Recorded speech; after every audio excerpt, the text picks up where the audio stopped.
Kamusta? Arnold nga pala, OFW sa Dubai. 10 taon na ako nagtatrabaho dito. 10 taon na rin ako malayo sa pamilya. Hindi lang sa mapa, kundi pati na rin sa puso't isipan. Sobrang lungkot. Kaya yun, nakahanap ako ng mas malapit. Yan si Jamie. The best yan. Siya yung pumapawi sa lungkot at pangungulila ko sa pamilya. Hindi ko alam ang gagawin ko kung wala siya sa buhay ko. Kayang-kaya ko ipagpalit lahat. Makasama ko lang siya. Pati nga yata pamilya ko sa Pinas.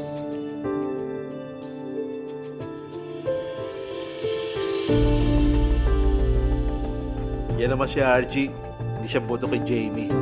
Puro bato na ng mga Bible verse. Maasang tatablan ako isang araw. Pinagbigyan ko na. Muli akong lumapit sa Panginoon. Nantig ako sa dasal ni RG para sa akin. Hindi ko may paliwanag yung tuwang nararamdaman ko pagkatapos. Nagpatuloy ako sa pagkilala sa Panginoon. Dito ko unang naramdaman na may unti-unting binabago ang Diyos para sa akin.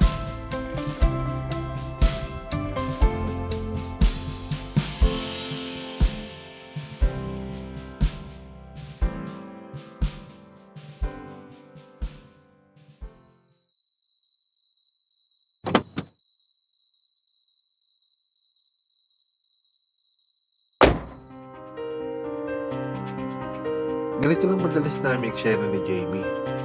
Ang kaming aso at pusa. Away dito, away doon. Kala mo mga teenager, bantay sarado. Laging tamang hinala, maliit na bagay pinag-aawayan. Nakakasakal na. Nagbago na siya. O baka kaya ako? Ay, ewan. Gabi-gabi pa ako nire-remind ni Lord. Ang striking brush ko lagi sa adultery. O na Lord, bali na po. Pero paano ko ba itatama ito? Paano ko ito tatapusin? Paano ko magsisimula? May pag-asa pa ba? Kaya ko ba?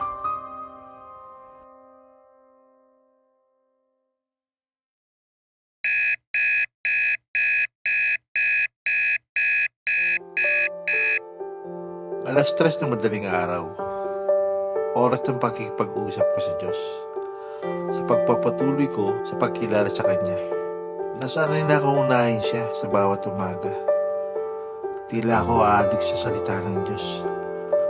Lunas sa isip ko balisa. Nahanap-hanap ko bago humarap sa mundong maingay.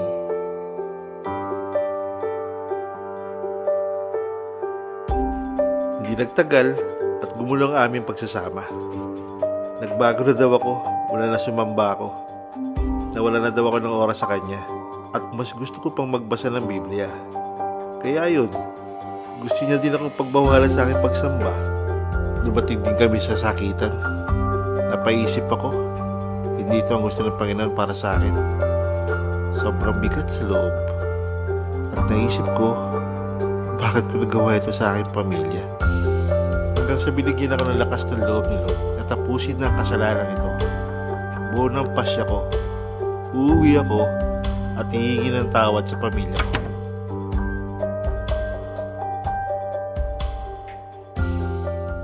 Humingi ako ng gabay at lakas ng loob sa Diyos. Kayo po ang bahala, Ama. Draw me close to you.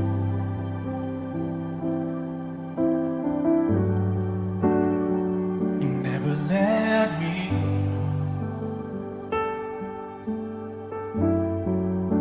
I lay it all down again,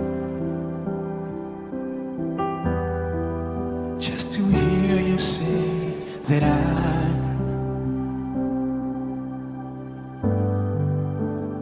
you are my desire. Oh Jesus, no one else will do. Let it ring out, church. 'Cause nothing else can take your place. Just to feel the warmth of your embrace.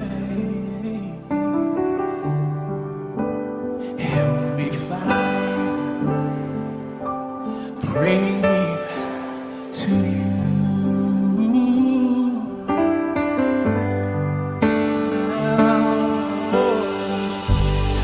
You're only one I ever needed. You're for me. Tell 'em you're all that I want. Oh, help me know you are near. Sinuko ko na lahat sa may kapal. Your will be done, Lord. Ikaw ang kasama ko sa paghingi ko ng tawad sa kanila.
Na aking pag-iyak, nadama ko ang haplos ng aking asawa.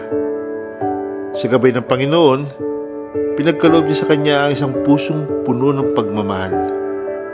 Kahit sa mga sandaling puno ng katanungan at kaguluhan, ramdam ko ang walang kapantay na pagmamahal at suporta. Salamat sa Panginoon sa paghahanda sa aming mga damdamin. Salamat sa Panginoon sa isa pang pagkakataon. Salamat sa pakikinig sa kwento ko. Muli, ako si Arnold, dating cheater, ngayon ay truth seeker.